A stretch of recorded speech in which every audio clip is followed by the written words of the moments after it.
Qul in kuntum tuhibbunallah fattabi'uni. Katakan ya Muhammad kepada mereka yang mengaku cinta kepada Allah, apabila kalian cinta kepada Allah, maka ikuti aku, ikuti Nabi Muhammad SAW. Habib Abdul Haddad tenggelam dalam lautan cinta kepada Allah. Buktinya apa? Kita bakal dapetin beliau ngikutin seluruh sunnah-sunnahnya Nabi Muhammad SAW. Sampai beliau sendiri bilang, "Ma min sunnatin sannaha Rasulullah sallallahu alaihi wasallam illa wa arju anni qad amiltu biha." Enggak ada satu sunnah yang disunnahkan oleh Nabi Muhammad sallallahu alaihi wasallam melainkan semuanya telah aku jalanin. Masya Allah. Sunnah Nabi itu enggak sembarangan, banyak. Habib Abdullah bin Husain bin Tahir sama kakaknya Habib Tahir keluar dari Masileh ke Tarim cuman pengen ngitung sunnah-sunnah sholat.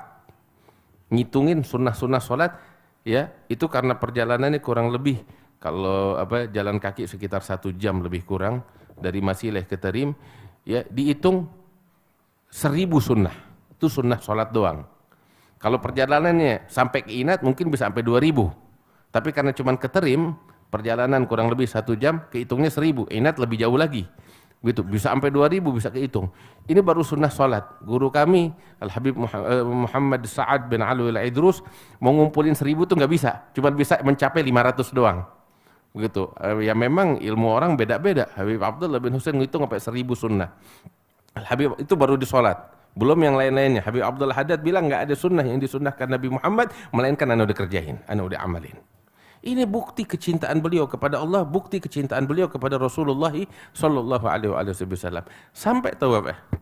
Beliau itu Al-Jadd Habib Salim bin Jindan, beliau katakan saking perhatiannya Habib Abdul Haddad sama sunnahnya Rasulullah, seumur hidupnya itu nggak kesampaian untuk manjangin rambut. Sebab kan dalam beberapa riwayat Nabi itu pernah rambutnya sampai sepundak.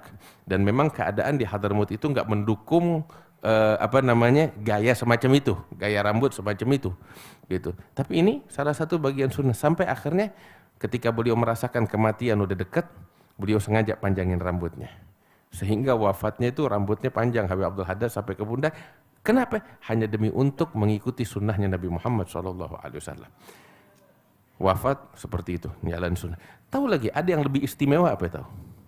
Ya, beliau dimakamkan di Zambal, di pekuburan Zambal. Ya, tanah itu, tanah di Hadramaut, ya nggak seperti tanah kita, tanah merah kita kan kenceng, ngiket. Kalau tanah di Hadramaut itu tanah pasir. Tanah pasir nanti kali dikit gampang rubuhnya, nggak ngiket. Ya, sehingga kuburan-kuburan yang ada di Tarim itu, di Tarim, di Hadramaut, di mana tempat di padang pasir, itu nggak bisa pakai menggunakan metode lahat. Tahu lahat? Lahat itu kan yang lubang di bawah tuh, lubangnya ada di samping. Itu namanya lahat. Sebab tanahnya itu pasir, jadi nggak bisa lubang di samping, bisa runtuh itu. Ya, sehingga hampir seluruh kuburan itu tanah lubangnya itu pakai syak. Syak itu lubang yang di tengah, bukan di samping, bukan di dinding lubang kubur, tapi di tengah-tengah. Gitu. Itu juga pakai pakai labina, pakai beberapa bata lagi ibaratnya. Gitu. Sebab memang tanahnya itu tidak memungkinkan itu. Beda sama kita, tanah kita kenceng, megang satu sama lain, sehingga pakai lahat di dalamnya. Nah, Habib Abdullah Haddad ketika dimakamkan di Zambal, tahu apa? Mungkin beliau ini, makam beliau, kuburan beliau satu-satunya kuburan yang menggunakan metode lahat. Di Tarim ya, di Zambal, semuanya itu yang kita tahu pakai syag, sebab tanahnya nggak memungkinkan. Kecuali kuburannya Habib Abdullah Haddad. Itu satu-satunya kuburan yang saya tahu ya yang menggunakan metode lahat. Itu kuburannya Habib Abdul Haddad. Kalau kita baca di manaqibnya, Habib Abdul Haddad dikuburkan dengan metode lahat. Kok bisa? Tahu apa? Nabi di Madinah waktu wafat dikuburkannya juga tuh kuburannya pakai metode lahat, bukan syak. Sampai kuburannya dilahatkan, dikuburin tuh dengan sunnahnya Nabi Muhammad SAW. Sampai segitunya. Makanya ketika beliau tenggelam dalam lautan cinta, dimuliakan oleh Allah Ta'ala.